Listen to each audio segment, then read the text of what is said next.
বিসমিল্লাহির রহমানির রহিম। আসসালামু আলাইকুম। নীতি সহজ রান্নার সমাহারে আপনাদের সবাইকে স্বাগতম। আজকে চলে আসলাম ভীষণ মজাদার ভুনা খিচুড়ি রেসিপি নিয়ে। আর এই খিচুড়িটা কিন্তু খেতে একেবারে হোটেল রেস্টুরেন্টের খিচুড়ির স্বাদেই। তো চলুন দেখিনি কীভাবে রেসিপিটি তৈরি করছি। আর যেহেতু গতকালকে বৃষ্টি হয়েছে, ওয়েদারটাও বেশ ভালো আছে, এই জন্য আজকে আপনাদের সাথে আমি এই খিচুড়ি রেসিপিটি শেয়ার করছি। ইনশাল্লাহ আপনাদের কাছে ভালো লাগবে। তো এখানে আমি 1 কাপ পরিমাণ মুগ ডাল নিয়েছি। ডালটা আমি একটু বাদামি কালার করে ভেজে নিচ্ছি। দেখেন একটু ব্রাউন কালার করে ভাজা হয়ে গেছে। আর চুলার জালটা কিন্তু মাঝারিতে দিয়ে ডালটা ভেজে নিতে হবে। হাই হিটে দিলে কিন্তু ডালটা পুড়ে যাওয়ার সম্ভাবনা থাকবে। তো ডালটা ভেজে নেওয়া হয়ে গেছে, এখন আমি এটি রেখে দিচ্ছি একপাশে। এখানে আমি 3 কাপ পরিমাণ পোলাওয়ের চাল নিয়েছি। আপনারা আপনাদের পরিমাণ মতো কম বেশি করে নিতে পারেন। এখন এই চাল ডাল একসাথে মিশিয়ে নিয়ে খুব ভালো মতো আমি কয়েকবার করে ধুয়ে নিচ্ছি। তো চাল ডাল খুব ভালো মতো ধুয়ে নেওয়া হয়ে গেছে। এখন এর মধ্যে আমি একটু বেশি পরিমাণ পানি দিয়ে এই চাল ডাল 15 মিনিট মতো আমি ভিজিয়ে রাখছি। তারপর আমি আবার আমার রেসিপিতে ফিরে আসছি। তো 15 মিনিট মতো হয়ে গেছে, চালটা ভেজানো ছিল। এখন আমি এরকম একটি ছিদ্রযুক্ত পাত্রের মধ্যে বা ঝুড়ির মধ্যে ঢেলে এই চালগুলো আর ডালগুলোর থেকে পানি ঝরাতে দিচ্ছি। এখন আমার রেসিপির পরের স্টেপে চলে যাচ্ছি। এখানে একটি পাত্র নিয়েছি, তার মধ্যে আমি 1/3 কাপ পরিমাণ সরিষার তেল নিয়েছি। আমি সরিষার তেল রান্নাতে ব্যবহার করি, তাই সরিষার তেল নিয়েছি। আপনারা যেই তেলটা রান্নাতে ব্যবহার করেন সেই তেলটাই নিতে পারেন। নিয়েছি 2টি তেজপাতা, একটি বড় এলাচ, 4টি ছোট এলাচ, আর নিয়েছি 1/2 চা চামচ পরিমাণ আস্ত গোলমরিচ, 2টি দারচিনি, আর নিয়েছি আমি 5টি লবঙ্গ। সব কিছু আমি এই তেলের মধ্যে ঢেলে দিচ্ছি। আর চুলার জালটা কিন্তু এখন রয়েছে মিডিয়াম লোতে বা মাঝারির থেকে বেশি কমই রয়েছে। তো প্রায় 1 মিনিট মতো এই তেলের মধ্যে আমি এই আস্ত গরম মশলাগুলো ভেজে নিচ্ছি।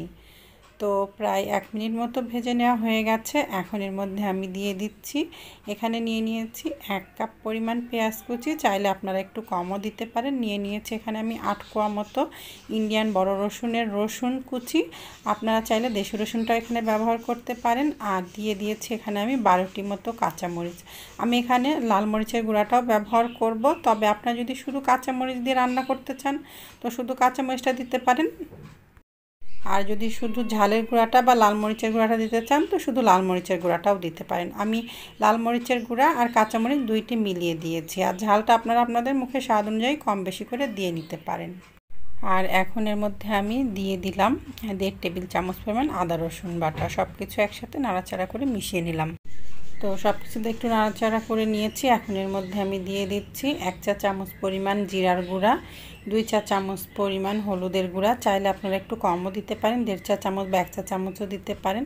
দিয়ে দিচ্ছি 2 চা চামচ পরিমাণ ঝালের গুঁড়া। দিয়ে দিচ্ছি আমি 2 চা চামচ পরিমাণ ধনিয়া গুঁড়া আর 1 টেবিল চামচ পরিমাণ লবণ।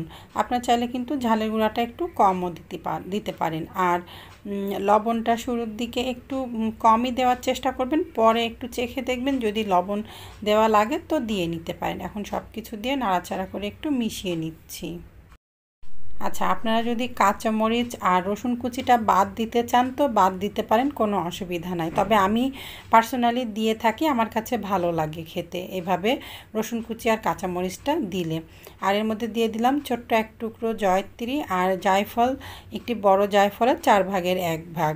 তো সব কিছু দিয়ে এবার আমি কোনো রকম পানি না দিয়ে 5-6 মিনিট এই মশলাটা কষিয়ে নিচ্ছি, চুলার জালটা মাঝারির থেকে একটু কমে রেখে। তবে যদি আপনারা এভাবে মশলাটা পানি না দিয়ে মাঝারির থেকে একটু কমে জালটা রেখে কষিয়ে নিতে যে দেখেন যে তলার দিকে লেগে বা পুড়ে আসছে, তাহলে কিন্তু আপনারা চুলার জালটা মিডিয়াম লোতে দিয়ে দিবেন। নতুবা সামান্য পানি, প্রায় 1 টেবিল চামচ বা 1.5 টেবিল চামচ করে পানি দিয়ে মশলাটা কষিয়ে নেবেন। তো মশলাটা প্রায় 5 মিনিট মতো কষিয়ে নেওয়া হয়ে গেছে। এখন এর মধ্যে দিয়ে দিলাম 1/2 কাপ পরিমাণ পানি। এই পানিটা দিয়ে আরও একবার আমি এই মশলাটা খুব ভালো মতো কষিয়ে নিব। এতে করে কিন্তু মশলার কোনো রকম কাঁচা গন্ধটা আর থাকবে না। একবার এইভাবে আপনারা খিচুড়িটা রান্না করে খেয়ে দেখতে পারেন, ভীষণই মজার হয় খেতে। ইনশাল্লাহ আপনারা কেউ নিরাশ হবেন না। তো ঠিক আছে, মশলাটা আর একবার কষিয়ে নিচ্ছি। তো মশলাটা দেখেন আরেকবার কষিয়ে নেওয়া হয়ে গেছে, পানিটা কমে গেছে আর তেল উঠে এসেছে। এখন এর মধ্যে আমি দিয়ে দিব সেই আগের থেকে ধুয়ে রেখেছিলাম পানি ঝরিয়ে রাখা সেই চাল আর ডাল। এখন এর মধ্যে আমি দিয়ে দিলাম একটি মাঝারি সাইজের গাজর পাতলা করে কেটে নিয়েছি সেটি, আর একটি মাঝারি সাইজের আলু ছোট টুকরো করে কেটে নিয়েছি সেটি। আপনারা কিন্তু নাও দিতে পারেন, অপশনাল। আমার বাচ্চারা যেহেতু এই খিচুড়িটা খাবে তাদেরকে একটু সবজি খাওয়ানোর জন্যই কিন্তু আমি এর মধ্যে সবজিটা দিয়েছি। আপনারা কিন্তু বাদ দিতে পারেন, কোনো অসুবিধা নাই। এখন আমি খুব ভালো মতো 7-8 মিনিট এই চাল ভেজে নিচ্ছি। তো প্রায় 7-8 মিনিট চালটা খুব ভালো মতো ভেজে নিয়েছি। এখন এর মধ্যে আমি দিয়ে দিচ্ছি আগে থেকে গরম করে রাখা পানি। আমি চাল আর ডাল মিলে নিয়েছিলাম 4 কাপ, 3 কাপ চাল আর 1 কাপ ডাল নিয়েছিলাম। এখন পানি দিয়ে দিলাম আমি প্রায় 7.5 কাপ পরিমাণ, হাফ কাপ পরিমাণ পানি আমি কম দিয়েছি। যা চাল ডাল হবে তার ডাবল পানি নিতে হবে, তার থেকে আমি হাফ কাপ পরিমাণ পানি কম নিয়েছি। অনেক চাল নতুন চাল হয়, তাড়াতাড়ি সেদ্ধ হয়ে যায়, সেক্ষেত্রে পানি একটু কম লাগে। আবার অনেক চাল পুরাতন চাল হয়, সেই চালে কিন্তু পানির পরিমাণটা একটু বেশি লাগে। আপনারা চাল ডাল যা নেবেন তার ডাবল পানিও নিতে পারেন, আর পুরাতন চাল হলে তার থেকে সামান্য একটু পানি বেশিও নিতে পারেন, বা নতুন চাল হলে তার থেকে পানি সামান্য একটু কমও নিতে পারেন। তো আমি একটু লবণ চেখে দেখেছিলাম, কম হয়েছিল, হাফ টেবিল চামচ পরিমাণ লবণ আরও দিয়ে নিয়েছি। দিয়ে দিলাম এখানে আমি 1 চা চামচ পরিমাণ টেস্টিং সল্ট দিয়ে দিচ্ছি। এখানে আমি 1/4 চা চামচ পরিমাণ জয়ত্রীর গুঁড়া, 1/4 চা চামচ পরিমাণ জায়ফল গুঁড়া, আর হাফ চা চামচ পরিমাণ গরম মশলার গুঁড়া। জায়ফল জয়ত্রীর গুঁড়াটা যদি আপনাদের না থাকে তাহলে বাদ দিতে পারেন।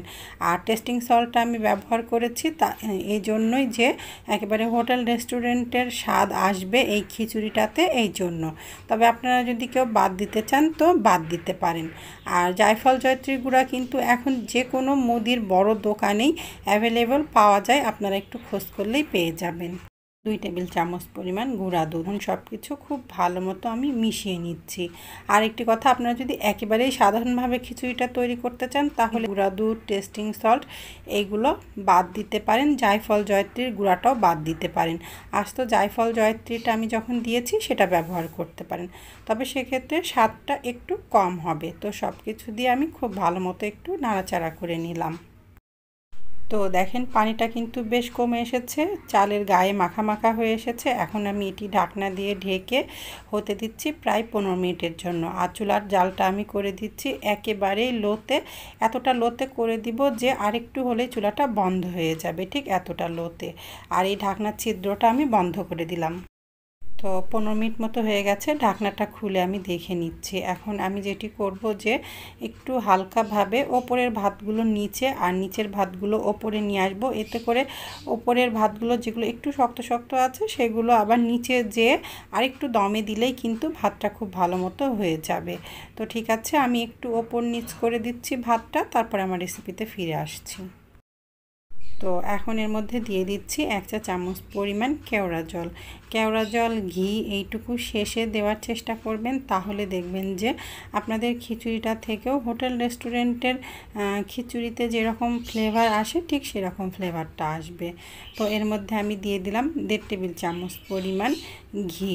অবশ্যই ঘিটাও দেওয়ার চেষ্টা করবেন, তবে যদি আপনাদের ঘরে নাই থাকে তাহলে কিছু করার নেই, না দিলেও চলবে।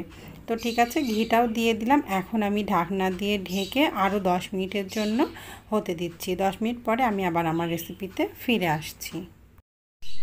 তো 10 মিনিট হয়ে গেছে, ঢাকনাটা খুলে আমি দেখে নিচ্ছি।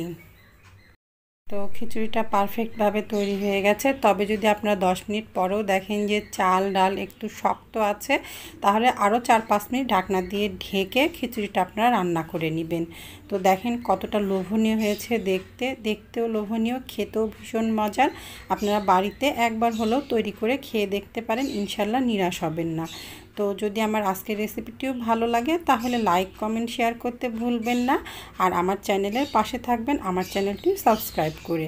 তো আজকের মতো আমি এখানেই রাখছি। আসসালামু আলাইকুম, আল্লাহ হাফেজ।